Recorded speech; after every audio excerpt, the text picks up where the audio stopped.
哑巴，连力气都比别人小。 Hey guys, it's Will. It's Hong Kong Cinema Appreciation Society. Welcome back to the channel. If this is your first time here, you could subscribe, you could like, you could comment, you give a thumbs up, thumbs down. I guess that's the same thing as liking, right? My train of thought is getting lost here. Thank you for finding me. If this is your first time here, welcome back everybody else. It's good to be back. I am here with a Blu-ray review today. Let's jump right into it.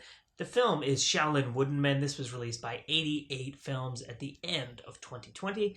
This has felt like it's been like a year in the making, this video. It's actually been about a month. I started watching this release about a month ago, and then if you saw my post, my place was under construction for a while, and this area that I'm filming in there was like a miscommunication between me and the contractors, and they used this room for storage while they were doing their work. And so I couldn't get, like, this room was so full with boxes and stuff, I couldn't get in through the door. And like all my, as you can see, all my movies are here. Like my I have a TV set up with my multi-region Blu-ray player, which is kind of like right behind me over here. So I just like I watched the movie and I wanted to film my review of it like right away, and then the next day I came down and I couldn't get in, so I was like, okay, so that's gonna happen later. So I finished it, yay! And now I'm gonna do my Blu-ray review. So I'm gonna talk about the presentation of the film. I'm gonna talk about the physical kind of aspects of the release, and then I'm gonna talk about the bonus features. And if you want to know what the movie is about, whether or not I liked the movie, which I did, I loved it, just to give you the short version, go to the channel, and one of the more recent videos you should be able to see there at the top of the channel is my review / kind of reaction, because this is my first time watching it, to this film. So to get into it, we have the slipcover from Kung Fu Bob with the great artwork here, which you'll know what this is about if you've seen the film.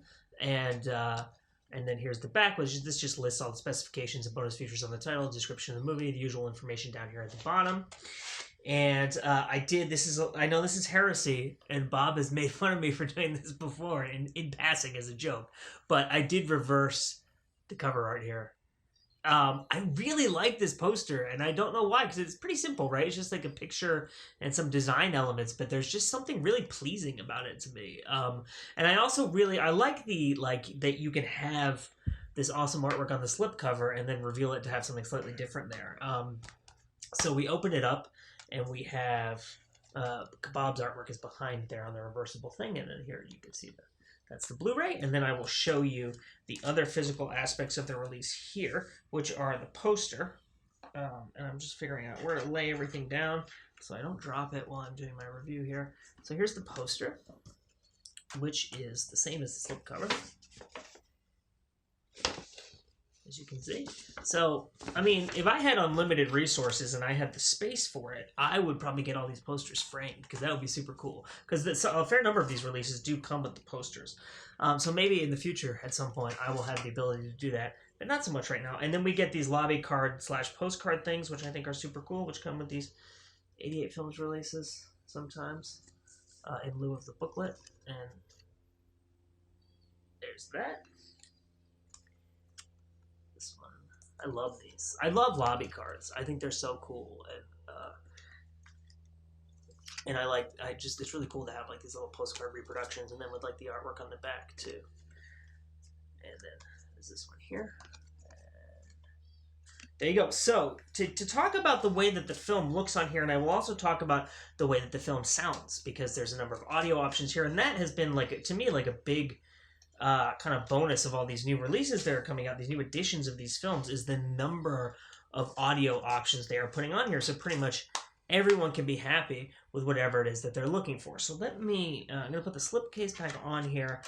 This is a 2K remaster, or rescan, I guess I should say, from Film Print. From the original 35 millimeter negatives.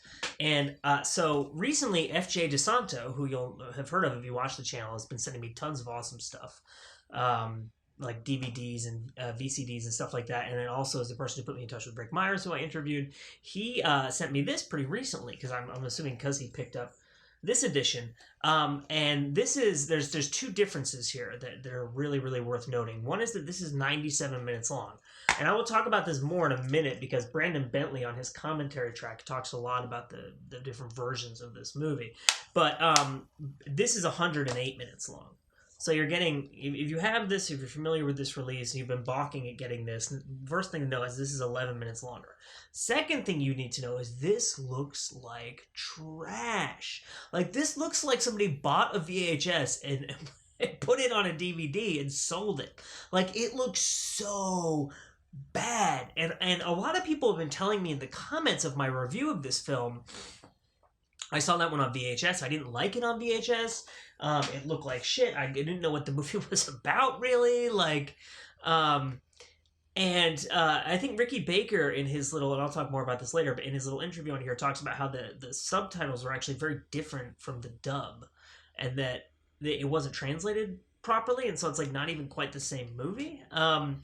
But that DVD looks so bad, and if I had seen that, I would not like this movie. But the movie here looks incredible. The clarity of the images, the locations, it's super widescreen. I think that's cropped a little bit too, that other DVD that I have.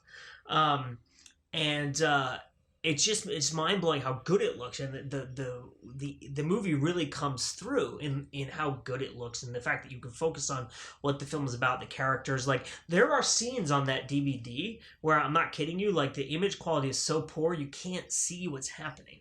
There's the drunken monk character who you'll be familiar with if you've seen the movie. There's that scene where he's kind of walking through the woods and Jackie is watching him. You can't see the drunken monk dude in half the shots because the colors are so washed out, the shadows are so strong that he like disappears. And so it's like, what? It's just, that release is horrible. I'm glad I have that release because it's an amazing comparison point for this. And it also makes a really good addition to the archive because, you know, we're collecting all of these films in part for preservation of the culture and history of their releases. So you can see how over time people saw these films and how that affected their impression of them, right? Okay, so that's just to go through that. Now I'm going to talk about the audio on here. There are a handful of audio tracks. They are Mandarin, DTS HDMA mono, English, DTS HDMA mono, Cantonese, DTS HDMA mono, and then alternate Cantonese featuring different music. The Canto and Mandarin tracks have slightly different like levels. Like they're just slightly different, and that might be me just thinking that they're different because my ears are looking for something. But they sound slightly different, but otherwise are more or less the same. There's not much of a difference besides the fact that they're in different languages, right? The alternate Cantonese is awesome. It's totally awesome, and I highly recommend it. The music is so much better than the music on the other one. The music is like super funky.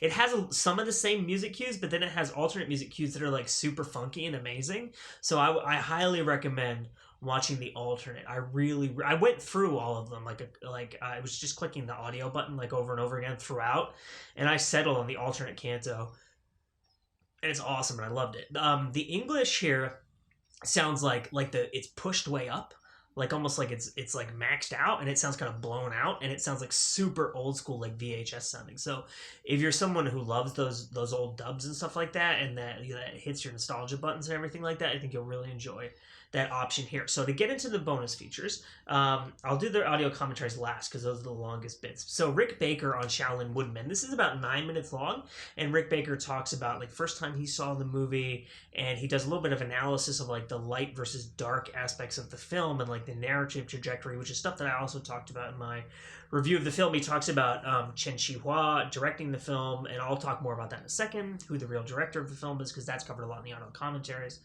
And him and Jackie kind of getting along really well, and like the kind of innovative stuff that they were doing with the formal aspects of the film and stuff like that. And like I said, he talks about the dub and the subtitles and how they're very different, and how it's like really affects your understanding of the film and the characters and what's going on and stuff like that. I have notes here. These are all my notes for this release, and I'm just going to check and see if there's anything else here about Rick Baker that I thought was really... Oh, and he talks about the fairy tale aspect of it too, which again relates to the light and dark thing, and how it's almost like this very simplistic story, but done in this very kind of like the devil's in the details, you know, and the details in this film are so well done.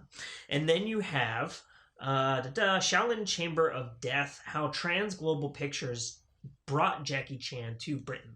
I thought that was really fascinating. It's 6 minutes long, and it looks at the history of Trans Global Pictures, which is this company that was distributing these films on VHS in the UK. And then it talks about Alan Craddock, who did the artwork for those releases, and he was like a fantasy artist, fantasy sci-fi. He did like book covers and stuff like that, and it shows off his artwork and talks about it. It's really cool. And if you're a fan of these movies, and you're especially a fan of looking at the history of the releases, as you can tell that I am, obviously, and how I'm talking about this, and like the different iterations of like the VHS, the DVD, the Laserdisc, all that stuff. It's really, really cool. So now, to get into the audio commentaries, you have two. You have Arna and Mike, who you know I absolutely love. I've interviewed Arna on the channel before. I've talked a lot about interviewing Mike. It's all my fault. Mike has been like made himself available to me, and I didn't have a podcast mic for a really long time, and now we've sold a bunch of t-shirts because our web store is closing, so we have enough to get a podcast mic. I gotta buy a new one, and then I can try to schedule something with him. But he's been really great with me, and Arna is amazing and so generous with his time, and you know I love both of those guys, and I love their commentary tracks, and this is absolutely one of my favorite of theirs. It's so good. They talk about like there's a secret society in this movie, and they talk about like the history of secret societies in China and how the triads grew out of that, and how like they were working for good at some point, and then they became like organized crime, and you know, they talk about the you know those wooden dummies that are used for like Wing Chun and Kung Fu and stuff like that. They talk about the history of those, which is really, really interesting. I didn't know anything about that, relating obviously to the title of the film, and so that's a really interesting conversation. They talk a lot about, you know, they both work in the industry. Arna's a filmmaker, and Mike does casting, he does acting, he does producing, all kinds of stuff, and they talk about like the lighting, the editing, and how certain edits feel like, oh, maybe they were missing footage there, or maybe they cut stuff out and the footage was lost, or like Mike talks about the history of how he's been watching these movies since the 70s, basically 80s, I guess 70s or 80s, and how you know, if you had told him when he was a teenager or whatever that at some point someone will be putting out, you know, these movies on these amazing editions that it looks like seeing them in a theater, and there's all these bonus features and stuff, like he wouldn't believe you, and like the work these companies have done to restore them. They talk about, actually, which is something I'm really interested in, obviously, because I'm interested in film preservation, and we're working towards that with this channel. Mike and Arna talk about how preservation works in Hong Kong, what happens with film prints, bad storage, kind of like these companies will show up and be like, oh, I'm looking for a negative of Hard Boiled. Oh, well, that doesn't exist. No one knows where it is. It might have been destroyed, like one of the most famous Hong Kong movies ever, right? And so like there's really interesting discussion throughout the whole movie of like, they analyze the film, they talk about its influence on video games, on other movies, on Japanese stuff, because obviously, you know, Jackie Chan films were huge in Japan and Hong Kong films in general, so they were a big influence on like anime and manga and stuff like that. And there's just so much interesting information, and both they and Brandon Bentley talk about the fact that Lo Wei on the film print and on the back of the you know, Blu-ray here and everything is listed as the director, but if you go on IMDb, if you Google other sources and stuff, it lists Chen Chi-hua, he is listed here as an executive director. So what Arna and Mike say is basically that, you know, oftentimes a director in Hong Kong might be like how you would think of a producer in Hollywood. You know, someone like Joel Silver is who I think either Arna or Mike mentions, where they'll be like on the set of a movie like Predator, right? Like giving notes, watching the footage, watching the takes, you know, it's like very hands-on, or like someone like Don Simpson, you know, who used to go over scripts and give like these 20, 50, 100-page memorandums talking about every single line of a script and give it to the screenwriter, give it to the director, or whatever, be like, rewrite this, right? It's possible that Lo Wei was serving in that capacity on this film, and basically like, rather than being the actual, I'm the director on the set making every single decision, overseeing every single thing, he's like a advisor kind of thing, right? Brandon Bentley actually says that at some point Jackie Chan just came out and said Chen Chi-hua was the person who was actually there directing us every day, and he's the director of the film. So you get some different perspectives there that's really interesting. Brandon Bentley, he seems to know a lot about video games, and he's really into the history of these films. And so he talks about like the history of the shapes kung fu and all the different animal styles, and how the animal styles that show up in this film are different from the animal styles in other films, and you know, Jackie's like his own kind of original style of choreography versus the shape style, the more traditional styles, which that's something that Arna and Mike talk about too, like real kung fu, if you want to call it that, like actual martial arts that you would use to fight someone, versus what Jackie does in the movies that's more stylized, it's more over the top, that's influenced by the Peking opera background. Brandon Bentley also talks about, speaking of Peking opera, like the where the different music cues come from, like which there's one that comes from a Peking opera and like which opera it is and what the song is called, and he talks about like all the different actors and all the different people involved in the film and their careers and stuff like that. Arna and Mike talk about how the film was filmed in Korea, and they talk a lot about the connections between the South Korean film industry and Hong Kong. So this video is starting to run very long. As you can tell, I loved this release. I learned so much. I thought the film was incredible. This was like a real joy for me. And I think if you're a fan of Jackie Chan, if you're a fan of 70s Kung Fu, if you're a fan of all these supplemental features that give you all this behind-the-scenes information, this is like a must-have for me. It's the Shaolin Wooden Men, 88 films, Blu-ray release. This is a Region B locked release, unfortunately, so if you're in the US or anywhere outside of Region B in the world, you will need a region-free player. This is Hong Kong Cinema Appreciation Society. My name is Will. Also, I would say, if you want the slipcase, I think it's like the first 3,000. So see if you can still get on that. I don't think they're sold out. Last time I checked, they weren't yet. So go grab that before that's gone. Thank you so much for watching, and we will see you next time.